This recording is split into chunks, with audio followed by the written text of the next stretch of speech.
तो ऑलराइट दोस्तों, जिसका आप सभी को इंतजार था बहुत दिनों से, वो घड़ी आ गई रे, आ गई भैया। ट्रम्प और ईरान का दोस्ती हो गया, लेकिन लौड़ा फिर भी मार्केट ना ऊपर गया। बस दोस्तों, यही हुआ है। आप सभी को उम्मीद था कि ट्रम्प और ईरान का जैसे ही डील होगा वैसे ही मार्केट रॉकेट बनेगा, लेकिन साला मार्केट को कुछ झाट फर्क ही नहीं पड़ा। आप देखे तो मार्केट नॉर्मल मूवमेंट जिस टाइप में करता है हमारा निफ्टी, उसी टाइप में नॉर्मल मूवमेंट किया, 200-250 पॉइंट 300 पॉइंट का मूवमेंट किया।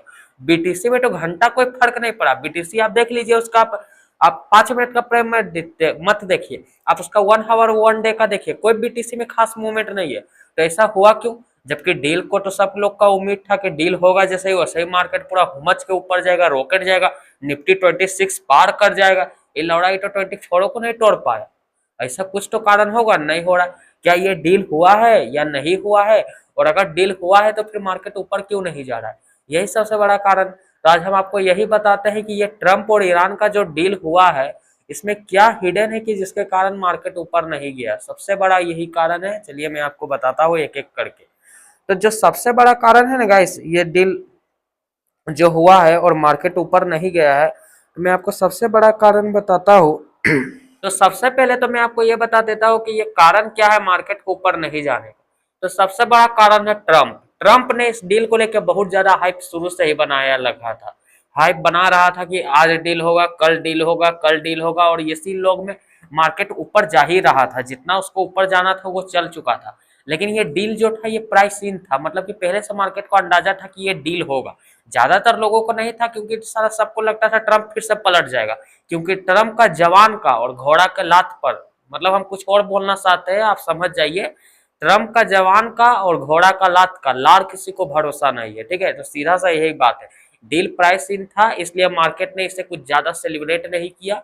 वही बात है, मार्केट को जितना ऊपर जाने था वो पहले ही चला गया। डील को आने के बाद कोई उतना खुशी नहीं हुआ।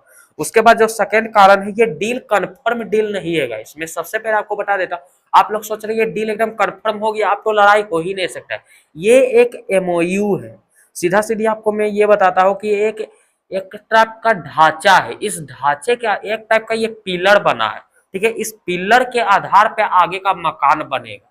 ये कंफर्म मकान बना नहीं है। अगर मकान नहीं बन रहा है ठीक से तो इस पिलर को तोड़ दिया जाएगा। सीधा सीधी यही है, ठीक है। इसलिए इस डील को जो हो, ये मान लीजिए ना 14 पॉइंट इसमें रखा गया है, जिसमें मैं आपको बताता हूँ कि 14 पॉइंट क्या है, ये मैं आपको अगले वीडियो में बताऊंगा। अगर हकीकत बोला जाए तो यही वॉर कहा गया है कि ट्रंप जीता है, लेकिन 90% लोगों का मानना है कि वो ये वॉर जो जीता है ईरान जीता है, ठीक है। तो मैं थोड़ा बोलने में आज यार पानी नहीं पिया हूँ, मेरा गला सूखा है, इसलिए मैं बढ़िया से बात नहीं कर पा रहा हूँ। लेकिन हकीकत में ये वॉर तो ईरान ही जीता है, 90% लोगों का मानना है, और इसमें से मैं भी एक शामिल हूँ, ठीक हो। 10% भड़ोए लोगों का कहना है कि ये ट्रंप ने जीता है। वो भी जीता है, मैं उसका भी कारण बताऊंगा वो किस टाइप में जीता है। लेकिन सबसे पहले तो वही हो गया कि प्राइस इन था। दूसरा, ये एकमात्र एमओयू है, ये कोई फाइनल डील नहीं है। ये अभी 60 दिन का एक समझौता है। 60 दिन तक कोई भी एक दूसरे पे फायर नहीं करेगा, समझ लीजिए एक टाइप का सीज फायर है।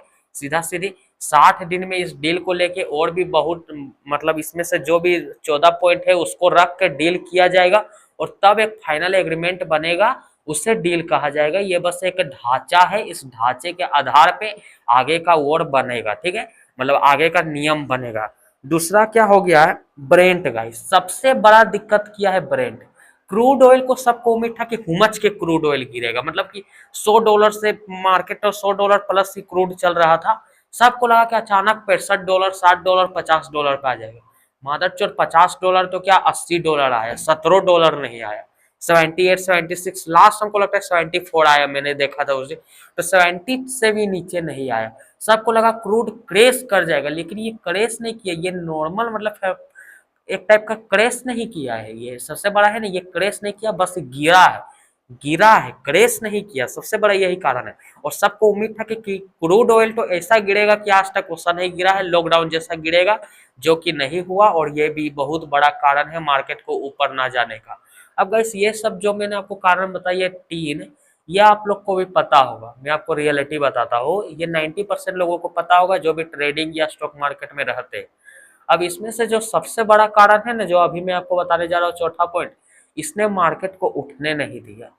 मतलब मार्केट उठना चाह रहा था सबको और 1000 पॉइंट का मूवमेंट आता, लेकिन इसने ना मार्केट को रोक दिया साला। जैसे एक बोला जाता है ना, जब कोई इंसान पैर उसका ठीक हो गया और वो जब उठ रहा है तो उसके रीढ़ के हड्डी में मार दिया खंजर, वही हाल हुआ है। और ये है फेड के न्यू चेयरमैन केविन वॉर्स।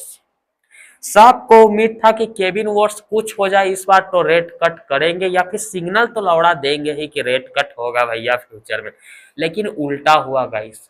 एकदम जो बोला जाता है ना अपोजिट साइड, सबको लग रहा था केविन वॉर्स ट्रम्प का कठपुतली है, ट्रम्प के फेवर में ही फैसला आएगा, रेट कट होगा, ट्रम्प तो हमारे है ये है भैया स्टॉक मार्केट को बुल रखने वाले। ट्रम्प और हर्षद मेहता में कोई अंतर नहीं है, ठीक है, सीधा सीधी ये दोनों मार्केट को बुल रखने वाला है। कभी कभी करेसो करवा देता है लौड़ा, तो सबसे बड़ा यही कारण है। अब कहिएगा केविन वॉर्स ने ऐसा क्या कहा, तो केविन वॉर्स ने साफ कहा कि कोई रेट कट नहीं है भैया, पहले इस डिसीजन में कह दिया कि आज रेट कट नहीं होगा 18 जून को जो रिजल्ट आया। दूसरा उसने क्या कहा आपको पता है क्या, केविन वॉर्स ने साफ कहा कि मैं आगे के रेट कट के संकेत नहीं दूंगा, हम डाटा देखेंगे उसके बाद लौड़ा निर्णय देंगे। मतलब उनका साफ कहना है भैया कि अगर डाटा अच्छा रहा तो हम रेट कट करेंगे, अगर डाटा नहीं अच्छा रहा तो हम रेट कट नहीं करेंगे, हमें डाटा जो बताएगी हम उसके आधार पे फैसला लेंगे। आधा बात आपका यही क्लियर हो, यही वो बात है जो मार्केट को उठने नहीं दी। मतलब कि ऐसा समझिए ना, इसमें था वॉर का रिस्क, ठीक है, वॉर का रिस्क कम हुआ, लेकिन ये जो केविन वॉर्स आया सबको उम्मीद था कि साला फेड का चेयरमैन कम करेगा, ये बढ़ गया और ये बढ़ा, दोनों को फिर इक्वल हो गया, वॉर इधर कम हुआ तो फेड का ये चेयरमैन नोटंकी कर दिया, जिसके कारण से ये मार्केट ने पॉजिटिव बहुत ज्यादा नहीं किया और कुछ मार्केट ने खास रिएक्ट नहीं किया। सबसे बड़ा यही कारण में है, और ये आपको कोई बताए या ना बताए लेकिन यही रियलिटी में यही कारण है कि मार्केट को ना ऊपर ले जाने के कारण इस बार केविन वॉर्स है, ट्रम्प का इसमें कोई हाथ नहीं। ट्रम्प ने पूरी कोशिश किया मार्केट को हम ऊपर ले गएंगे, लेकिन मार्केट ऊपर नहीं गया क्योंकि केविन वॉर्स ने आके एकदम मूड खराब कर दिया। अब देखते हैं नेक्स्ट मीटिंग में क्या होगा, लेकिन अगर फाइनल डील हुआ गाइस तो फिर कंफर्म है कि ब्रेंट ऊपर जाएगा। अब मैं आपको अगले वीडियो में बताऊंगा, नहीं सॉरी, फाइनल डील अगर हुआ गाइस तो फिर ब्रेंट 100% नीचे जाएगा, $50 के $60 के नीचे आए तो फिर मार्केट अच्छा खासा एक बुल पकड़ेगा, तब उस थोड़ा फेड का टेंशन कम लेगा। लेकिन गाइस मुझे एक बात अभी भी समझ नहीं आया यार कि ये ट्रम्प ने केविन वॉर्स को लाया ही इसलिए कि ये रेट कट करे, और ये लौड़ा कुर्सी में बैठने के बाद ट्रम्प को धोखा दे रहा है। इन दोनों के बीच में कुछ कनेक्शन तो नहीं है साला, समझ नहीं आ रहा है, देखते आगे क्या होता है। लेकिन अभी के लिए तो यही है कि मार्केट को यही मेन कारण यही है। अगर कोई पूछे तो यही बोलना कि भैया वॉर कम हुआ है, लेकिन ये जो फेड ने केविन वॉर्स ने कहा ये सबसे बड़ा दिक्कत है। केविन वॉर्स ने साफ कहा कि अभी हम रेट कट नहीं कर रहे, अगला रेट कट का संकेत नहीं देंगे, जो भी होगा डाटा के आधार पे होगा, डाटा हमें जो बताएगी उसके आधार पे हम फैसला लेंगे।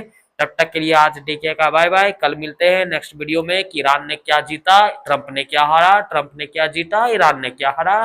बाय बाय, ऑल गुड, जय हिंद।